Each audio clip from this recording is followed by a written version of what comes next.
दोस्तों, मैं आपका दोस्त मनोज कुमार तिवारी। मैं इस वीडियो में ड्रॉपर वालों पे विशेष फोकस करके बात करूंगा। ये ड्रॉपर वालों के लिए बहुत इंपॉर्टेंट वीडियो है।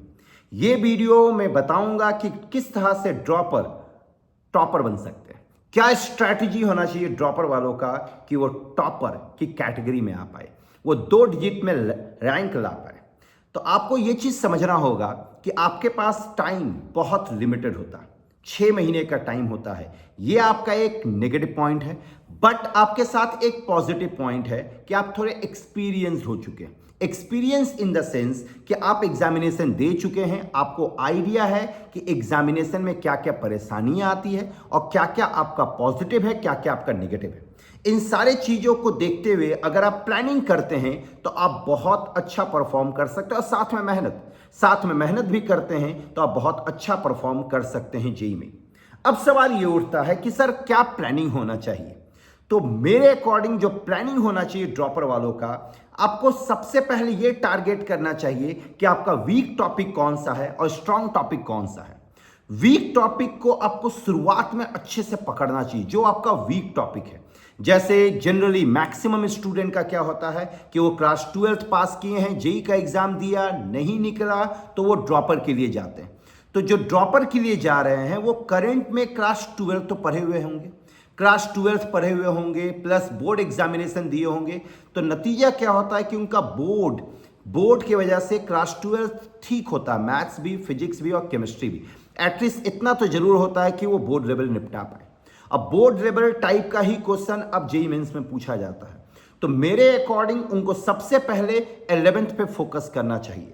उनको ऐसा टारगेट करना चाहिए कि सितंबर या एंड सितंबर तक पूरा 11th का एक एक टॉपिक बहुत अच्छे से कवर कर लेना चाहिए। एक एक टॉपिक, स्पेशली अगर हम मैथ्स की बात करें तो अलजेब्रा के सेक्शन को अच्छे से पकड़ना चाहिए, क्योंकि अलजेब्रा का सेक्शन एक ऐसा सेक्शन है जो बहुत फ्लेक्सिबल है और उसमें हर चैप्टर से आपको क्वेश्चन मिलेगा, हर चैप्टर से।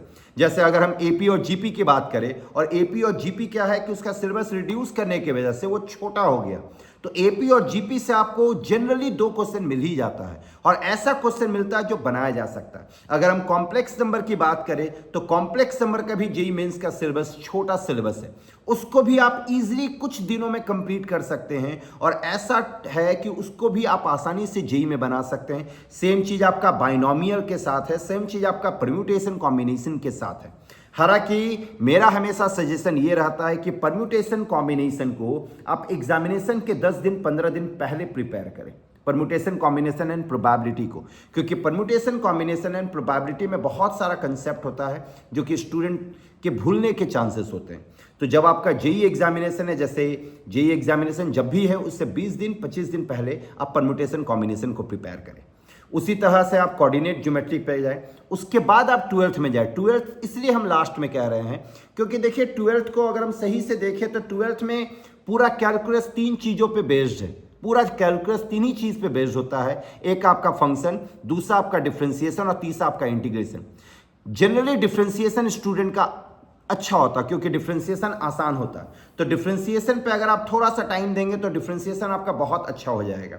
और अगर आपका डिफरेंशिएशन अच्छा है तो मोस्ट प्रोबेबली चांस होता है कि एप्लीकेशन ऑफ डेरिवेटिव भी अच्छा होगा, क्योंकि एप्लीकेशन ऑफ डेरिवेटिव में मेजॉरिटी ऑफ पोर्शन जो होता है वो डिफरेंशिएशन का होता है, और हल्का फल्का थोड़ा बहुत कंसेप्ट है इंडिविजुअल चैप्टर्स का।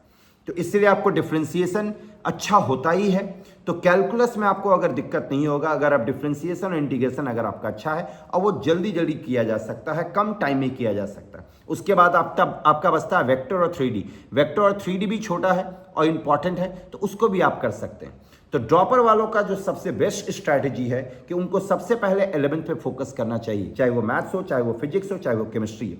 केमिस्ट्री में एनसीईआरटी, फिजिक्स में एनसीईआरटी और एचसी बर्मा को तो अच्छे से करना चाहिए, क्योंकि फिजिक्स और केमिस्ट्री का जो क्वेश्चंस आता है आप देख चुके हैं पिछले 2-3 साल से जो क्वेश्चन आ रहा है फिजिक्स और केमिस्ट्री का, वो आसान क्वेश्चन आ रहा है जिसको बहुत आसानी से ड्रॉपर, मतलब बहुत आसानी से उसको बनाया जा सकता है। और ड्रॉपर वाले पढ़े हुए हैं, ड्रॉपर वालों को आइडिया है कि कैसे करना। बहुत सारा क्वेश्चन ऐसा होता है जो थ्योरेटिकल बेस्ड होता है, बहुत सारा क्वेश्चन ऐसा होता है जो डायरेक्ट रिजल्ट बेस्ड होता है। तो जो रिजल्ट बेस्ड क्वेश्चन है उसको जरूर ड्रॉपर वाले अच्छे से करने की कोशिश करें।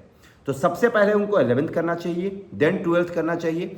12th का कोई टॉपिक अगर उनका वीक है तो उसको आप पहले कंप्लीट कर दें। याद रखें, 12th का अगर कोई टॉपिक वीक है कि नहीं ये चैप्टर हम टच ही नहीं किए अच्छे से, तो उसको आप पहले करने की कोशिश करें।